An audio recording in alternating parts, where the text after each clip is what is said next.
Hello and welcome to an episode of Off the Shelf, and today I'm talking about some poetry anthologies.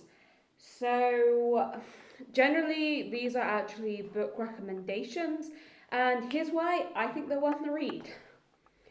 So, the first one I have is The Golden Treasury, which was published in originally in 1861 and is basically the most popular poets of the era.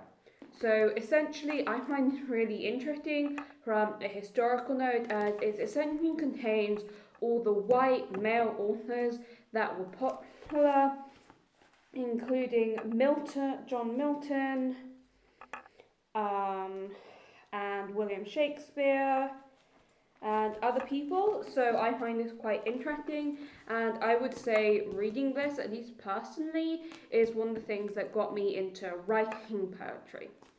So this specific copy is quite old, as it was actually my dad's and he gave it to me, and it's just been floating around ever since, and it has one of my favourite poems of all time. So the next on the agenda is actually this one, Watch Me Grow, which was an anthology on childhood, which was edited by Sarah Louise Alsop, and you can find on Amazon. A link which will be below, and I would encourage reading it. So this is a really fascinating thing from 4 centuries, from 1770 to 2022, and authors span from New Zealand, Denmark, India, UK, America, and Jamaica. And it has lots of different things, including my personal highlight, The Misery of Light, which I wrote. So I would definitely say that's my favourite for sheer ego alone. And my other favourite would be the story A Teenage Confusion, because I feel it deals with teenage slut shaming really well. And then, of course, there's this one, which In Praise of Hands, which is a collaborative work by the artist Naoko Matsubara.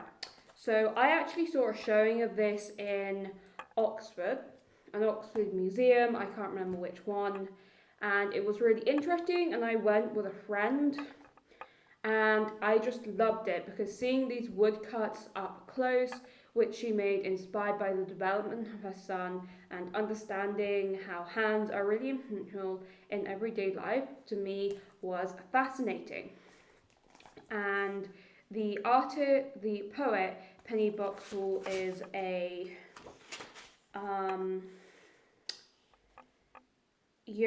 was a worker at the museum, and she draws on them in her writing, and she is a European poet.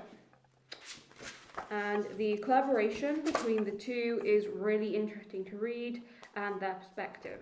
So, an example of the artwork.